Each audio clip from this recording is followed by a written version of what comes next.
saveur divine. Cette bonne nouvelle du royaume sera prêchée dans le monde entier pour servir de témoignage à toutes les nations. Alors viendra la fin. Ce pain céleste vous est présenté par Immaculée Niraneza.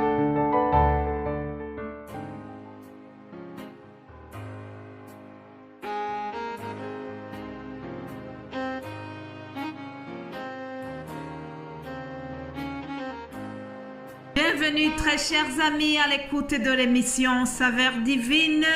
Que la paix de Dieu soit avec vous. Je remercie Dieu qui nous fait arriver à la fin de cette semaine. Alléluia.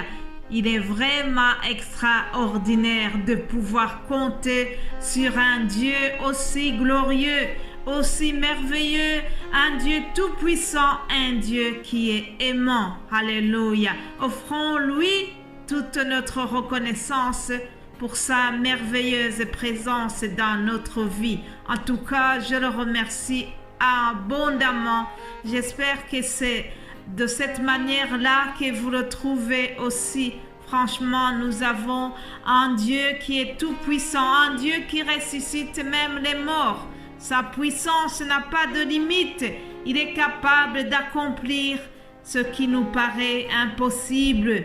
Si nous mettons notre confiance en lui, il peut venir à notre secours. Il peut pourvoir à nos besoins et il est celui qui transforme des situations désespérées en victoire. Nous avons expérimenté cela. Moi-même qui vous parle, j'ai vraiment fait l'expérience de sa bonté et de sa miséricorde. Alléluia. Continuons notre thème.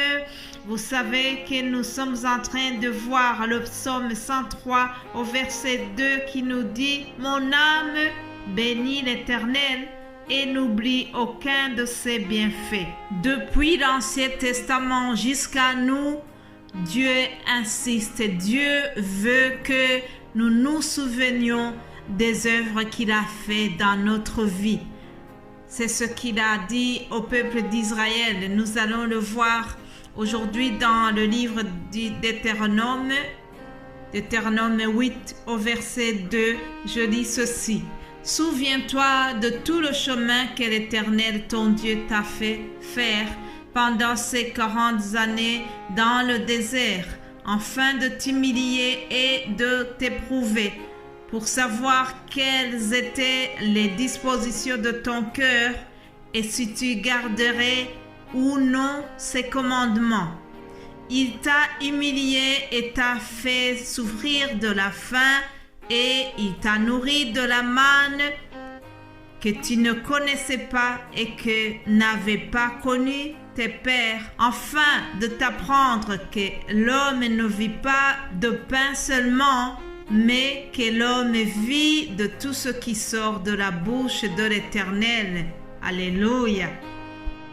Et plus loin, au verset 10 du même chapitre, nous lisons ceci. C'est toujours l'Éternel qui s'adresse au peuple d'Israël. Et il dit, « Lorsque tu mangeras et te rassasieras, tu béniras l'Éternel ton Dieu pour le bon pays qu'il t'a donné. Garde-toi d'oublier l'Éternel ton Dieu, au point de ne pas observer ses commandements, ses ordonnances et ses lois que je te prescris aujourd'hui. Lorsque tu mangeras et te rassasieras, lorsque tu bâtiras et habiteras de belles maisons, lorsque tu verras multiplier ton gros et ton menu bétail, s'augmenter ton argent et ton or, s'accroître tout ce qui est à toi, prends garde que ton cœur ne s'enfre et que tu n'oublies l'Éternel ton Dieu qui t'a fait sortir du pays d'Égypte, de la maison de servitude. » Jusqu'ici la lecture. Mes bien-aimés de Dieu, le message d'aujourd'hui se résume en une chose. C'est une demande, c'est un souhait, une exhortation. que ton aisance matérielle ne te fasse pas oublier d'où tu viens.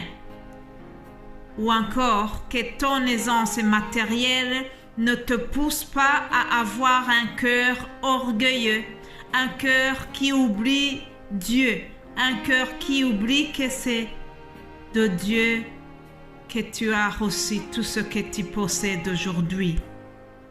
Voilà une exhortation que je vous adresse, chers amis, et c'est la même chose qui était adressée au peuple d'Israël. Ils ont erré pendant 40 années dans le désert, et pendant ces années, le peuple dépendait de Dieu. Ils ont été nourris par la manne qui était donnée par Dieu miraculeusement. Alors, au moment où ils s'apprêtent pour entrer dans le pays promis, Moïse s'adresse au peuple en disant « Garde-toi d'oublier l'Éternel ton Dieu, au point de ne pas observer ses commandements, ses ordonnances. » Le peuple d'Israël a été mis en garde.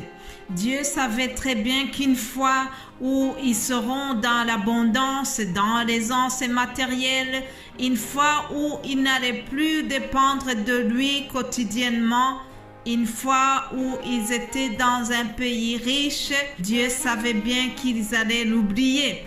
Ils ont exactement fait ce qu'on avait redouté. Ils ont oublié Dieu, ils se sont tournés vers des dieux étrangers. Ils ont oublié l'Éternel qui les avait sortis de l'Égypte. Ils n'ont pas obéi à ses commandements.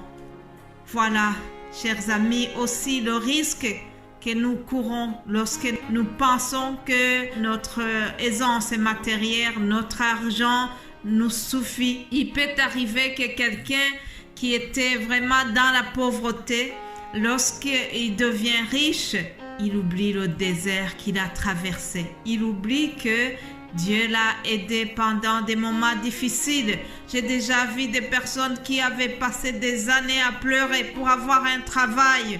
Alors, une fois qu'ils ont commencé à travailler, ils se sont détournés de Dieu. On ne les voyait plus dans la maison de Dieu. Ils sont tellement pris par leur travail, ils oublient même de venir remercier Dieu qui a pourvu à leurs besoins pendant autant d'années. Il serait vraiment triste de voir que nous passons plusieurs jours de jeûne prière pour demander la guérison, pour demander le travail, pour demander une réussite quelconque. Et une fois que nous sommes exaucés, nous ne prenons même pas 5 heures devant Dieu pour lui dire merci. Chers amis, faisons attention, que notre cœur ne soit pas rempli d'orgueil. Un cœur orgueilleux oublie facilement le désert dans lequel Dieu nous a sortis. Mes bien-aimés de Dieu, en terminant, je voudrais vraiment vous dire, et je le dis à moi-même, n'oublions pas l'Éternel qui nous a fait sortir de l'Égypte. L'Égypte, ou bien la servitude, c'est le monde des péchés où nous étions. Jésus-Christ a payé à la croix pour que nous puissions sortir de la servitude du diable qui nous avait enchaînés. Il a payé pour nous, alors ne l'oubliez pas. Ne l'oublions jamais et soyons toujours reconnaissants. Aujourd'hui, si tu ne connais pas Jésus-Christ, c'est peut-être le moment. Cherche-le de tout ton cœur. Chaque jour, tu écoutes la parole et ça serait dommage que tu ne prennes aucune décision. Si jamais tu n'as pas pris une décision pour Jésus-Christ qui a tellement donné pour toi, il est temps de prendre une décision de le suivre et de l'obéir de tout ton cœur. N'oublie pas que ta vie, ce que tu possèdes, tout est à lui. Alors, s'il te plaît, tu m'écoutes aujourd'hui, tu n'as pas encore donné ta vie à Christ, N'oublie pas que ta vie dépend de lui. Alléluia. Chers amis, nous allons terminer ce thème aujourd'hui, mais gardons cet esprit de reconnaissance dans notre cœur. N'oublions jamais les bienfaits de Dieu dans notre vie. Voilà qui termine ce thème. Je vous souhaite de passer un excellent week-end et par la grâce de Dieu, nous allons nous revoir lundi. Vous êtes bénis au nom de Jésus-Christ. Amen.